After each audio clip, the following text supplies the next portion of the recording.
আমাদের গরম গরম পায়েস রেডি, মানে ঠান্ডা হওয়ার সুযোগ সুবিধে কোনোটাই নেই।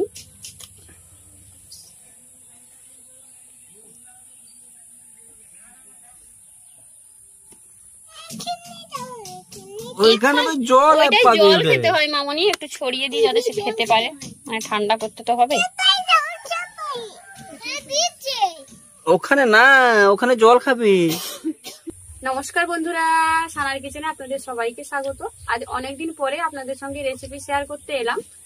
আর আজকে রেসিপিটা কিন্তু আমাদের যে নতুন রান্নাঘর হয়েছে সেখানেই তৈরি করা হবে, কারণ আগে যে পুরোনো রান্নাঘরটা ছিল সেটা তো ভেঙে গেছে। আর তারপর সেখানে আবার রান্নাঘর করার চেষ্টা হয়েছিল, কিন্তু যেহেতু পুকুর পাড়, তাই পুকুরটা বাঁধা নেই যেহেতু, তাই পাড়টা ধসে ধসে যাচ্ছিল। তার জন্য আমরা সেখানে না করে অন্য জায়গায় বাড়ি পরিষ্কার করে ভালো করে সেখানে একটা রান্নাঘর তৈরি করেছি। সেই রান্নাঘরেই আজ থেকে রেসিপি শুরু হবে। তাই প্রথমে রান্নাঘর আর উনুনটাকে একটু পুজো করে নেবো, তারপর রেসিপি শুরু করব। আর রান্নাঘরটা কোথায় তৈরি করেছি, কি করেছি, এই ভিডিওটা তো আপনারা আগেই দেখে নিয়েছেন, তার ভিডিও আপনাদের সঙ্গে শেয়ার করেছি। চলুন তাহলে প্রথমে পুজোটা করে নিই।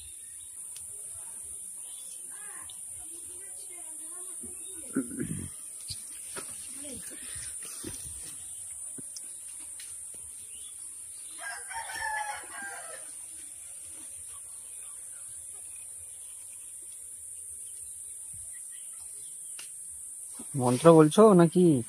হ্যাঁ, মনে মনে বলছি। ছোট বামন ঠাকুর না, ব্রাহ্মণ ঠাকুর না।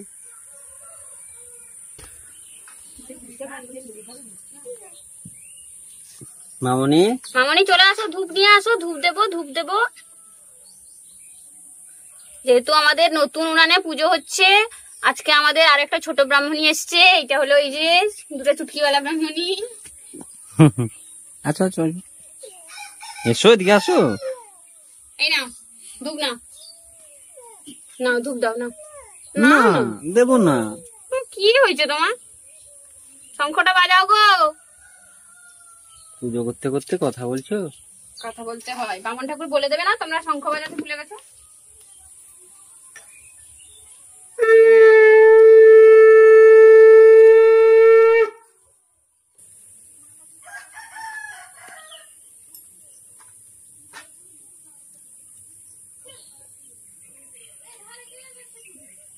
ঠাকুর প্রণাম হয়ে গেছে, এবার শুধু ফ্যামিলির যত সদস্য আছেন তাদের ভালোবাসা আশীর্বাদটাও প্রয়োজন, যাতে এই নতুন রান্নাঘরে নতুন কিছু করে দেখাতে পারি।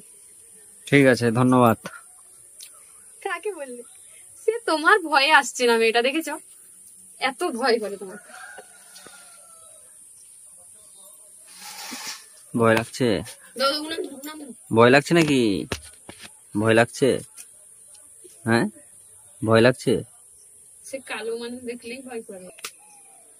আজকে নতুন রান্নাঘরে হবে পায়েসের রেসিপি, মানে পায়েস বানাবো। আসল কথা হলো পায়েসের রেসিপি বলে কিছু নয়, আজকে যেহেতু নতুন এটা, তাই আজকে পায়েস রান্না হবে। তার জন্য এখানে আমি 1.5 লিটার পরিমাণে দুধ নিয়েছি, সেটা দিয়ে দিচ্ছি।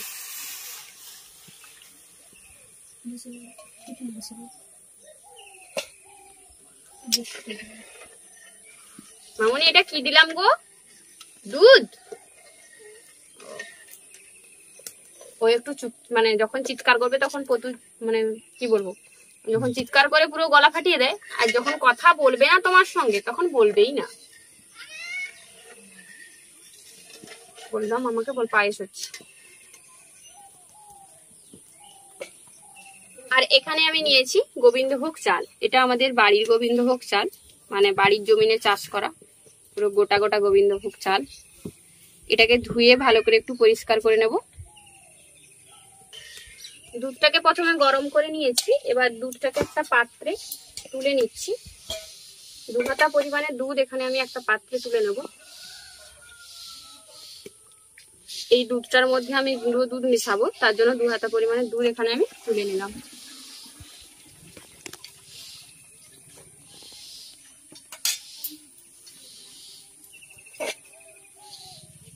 এবার এই দুধটার মধ্যে আমি দিয়ে দিচ্ছি ছোট এলাচ, তেজপাতা,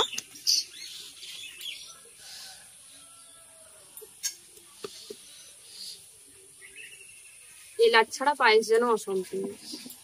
পায়েসের মধ্যে এলাচ না দিলে আমার জন্য ঠিকঠাক টেস্ট লাগে। তার মুখে একটা দিয়ে দাও না, গুড় আগে। দাও, দিয়ে দাও। হ্যাঁ,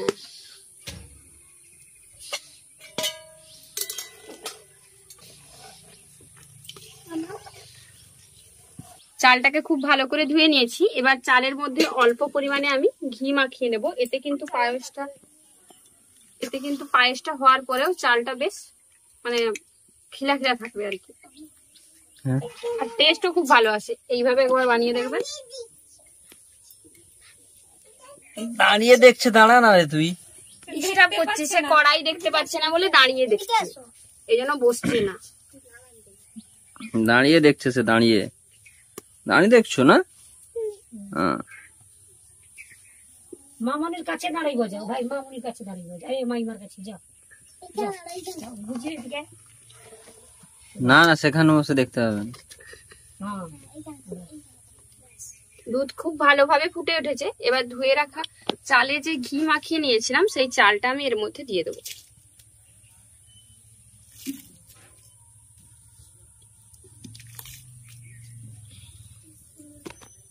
প্রতি লিটার দুধের জন্য কিন্তু 50 গ্রাম করে চাল দেবেন।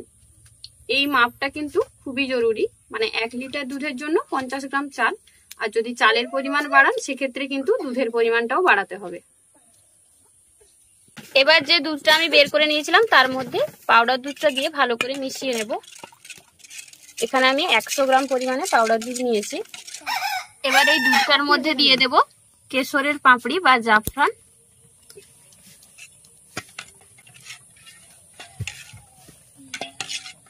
জাফরান বা কেশরটাকে এই দুধের মধ্যে এইভাবে ভিজিয়ে রাখবো। এদিকে আমাদের পায়েসের চালও ফুটতে আছে। আস্তে মামনি, লেগে যাবে তো, গরম আছে তো। তুমি কি কড়াটাকে দেখতে পাচ্ছ না? বসলে দেখতে পাচ্ছেন না। একে তোমার সে টুলটা এনে দেবো না ভাই, ওখানটায় বসিয়ে দেবো।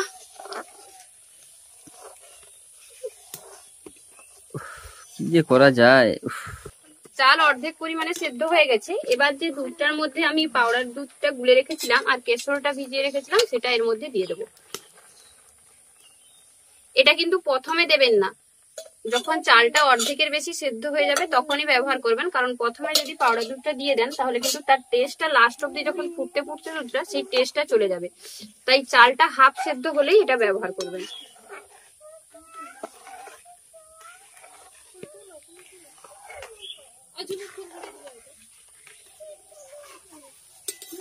এবার এটাকে অল্প আঁচে ফোটাবো যাতে দুধটা খুব ভালোভাবে ঘন হয়ে দুধটা সুন্দর করে মরে যায়, আর সেই সাথে পায়েসের চালটাও খুব ভালোভাবে সিদ্ধ হয়ে যায়। আচ্ছা, কেশরের একটা যে দারুণ ঘ্রাণ বেরাচ্ছে, আমার মনটা ভরে যাচ্ছে। আমাকে কেশর দিলে যে কোনো জিনিসে খেতে আমার খুব ভালো লাগে। বুঝলাম। চাল খুব ভালোভাবে ফুটে গেছে। এবার এর মধ্যে আমি পায়েসের জন্য মিষ্টিটা ব্যবহার করব। এখানে আমি নিয়েছি বাতাসা। বাতাসাটা দিয়ে দিচ্ছি। আমি বাতাসা আর চিনিটা মিশিয়ে ব্যবহার করছি, তবে আপনারা চাইলে কিন্তু শুধু বাতাসা অথবা শুধু চিনিও ব্যবহার করতে পারেন। আবার এ দুটোর পরিবর্তে মিছরিও ব্যবহার করতে পারেন। মিছরি দিলে তো সব থেকে ভালো হয়, পায়েসটা পুরো ধবধবে সাদা হবে। আর গুড়ের বাতাসা দিলে? গুড়ের বাতাসা দিলে পুরো ললেন গুড়ের পায়েসের মতো দেখাবে। যেটা নেই, আমার কাছে ছিল এই যে পন্ডিত আমাদের খেয়ে দিয়েছে। বাপি আমাকে একদিন কি বলছেন না, আমি জানি বাপি বলছেন, আমি তো জানি না এগুলো গুড়ের বাতাসা, ওটা টপ টপ করে খেয়ে দিতাম। মিষ্টি কিন্তু যে যার পছন্দ মতো ব্যবহার করতে হবে, কারণ সবাই কিন্তু সমপরিমাণ মিষ্টি খান না। তাই যতটা মিষ্টি আপনি পছন্দ করেন সেটা বুঝেই কিন্তু মিষ্টিটা ব্যবহার করবেন।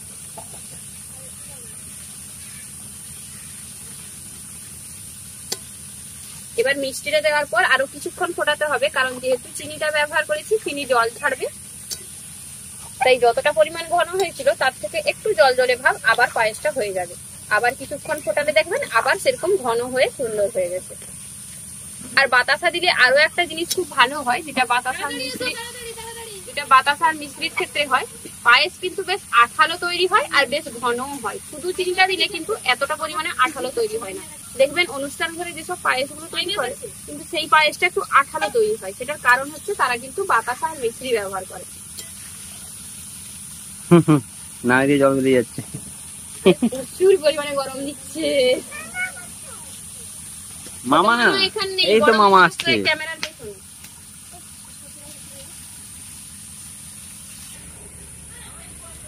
আমাদের পায়েস কিন্তু একদম রেডি। দেখুন কতটা ঘন আর আঠালো তৈরি হয়েছে। আর দেখুন চালগুলো কিন্তু কোনো দলা পেকে যায়নি, পুরো বেশ ছাড়া ছাড়া খোলা খোলা চালগুলো। কেন বলুন তো, সেই যে ঘিটা মাখিয়ে দিয়েছিলাম। এইভাবে যদি চালের মধ্যে ঘি মাখিয়ে তৈরি করেন তাহলে কিন্তু চালগুলো খুব সুন্দরভাবে খোলা খোলা তৈরি হবে আর খুব ভালোভাবে সেদ্ধ হবে। এবার ওপর থেকে দিয়ে দিচ্ছি কাজু আর কিশমিশ। কাজু আর কিশমিশটাকে ধুয়ে নেওয়ার পরে আমি কিছুক্ষণ একটু ভিজিয়ে রেখেছিলাম। এতে কিন্তু কি হয়, কাজু কিশমিশটা একটু বেশ জল টেনে নরম হয়ে যায় আর ফুলে উঠে। আপনারা চাইলে কিন্তু কাজু কিশমিশটা ঘিয়ে ভেজেও দিতে পারেন। আমি ঘিয়ে ভাজছি না, এরকম করেই ব্যবহার করছি। আর কাজু কিশমিশ দেওয়ার পরে কিন্তু আর এটাকে ফোটানো যাবে না, নামিয়ে নিতে হবে। নামানোর আগে কিন্তু কাজু কিশমিশ দিয়ে এটাকে নামিয়ে নিতে হবে, না হলে কিন্তু কিশমিশ দেওয়ার পরে অনেক সময় কি হয়, দুধ কেটে যায়, কারণ কিশমিশের মধ্যে তো টক ভাব থাকে। তাই এখন আমি এটাকে নামিয়ে নিচ্ছি। নামিয়ে নেওয়ার পর একটু ঠান্ডা হলে এটাকে একটু রেস্টে রাখার পর পরিবেশন করব। একদম ঠান্ডা করেও কিন্তু এটা খাওয়া যায়। পায়েস কিন্তু আমার সব থেকে ভালো লাগে একদম ঠান্ডা করে খেলে। কিন্তু যেহেতু এখন সবাই রেডি, স্বাদ হয়ে গেছে, খাবে, নামিয়ে নিতে হবে, খেতে দিতে হবে। আমাদের গরম গরম পায়েস রেডি, মানে ঠান্ডা হওয়ার সুযোগ সুবিধে কোনোটাই নেই।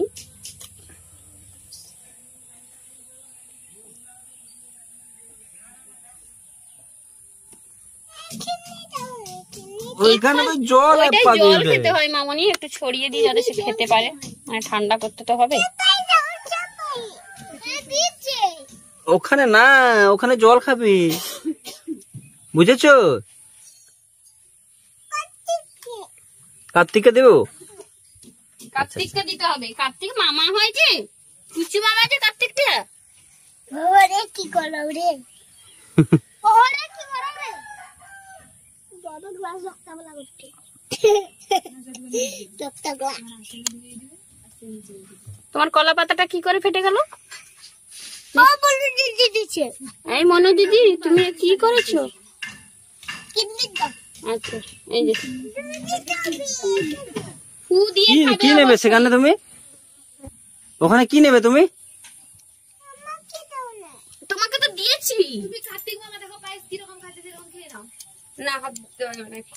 মামনি কিচমিচ, ই বাবা, কিচমিচি কিচমিচি কিচমিচি মিচিমিচি মিচিমিচি মিচিমিচি খাচ্ছো? ভালো খেতে মিচিমিচিটা? মিচিমিচি কি খেতে ভালো? পায়েস খুব কেমন হয়েছে গো? ভালো হয়েছে গো বলি। ভালো হয়েছে, দারুন। কিচিমিচি। কিচিমিচি কিচিমিচি কেমন লাগছে জিজ্ঞাসা করো। কেমন লাগছে? মিচিমিচিটা খেতে কেমন? কেমন মামা? কি বলো যে বলে দাও, সুন্দর বলো। মামিমাকে তো ফোনে দেখে বলে দাও, মামিমা রান্না করছে সুন্দর। এবার বলে দাও, বলো কেমন লাগছে, সুন্দর। হুম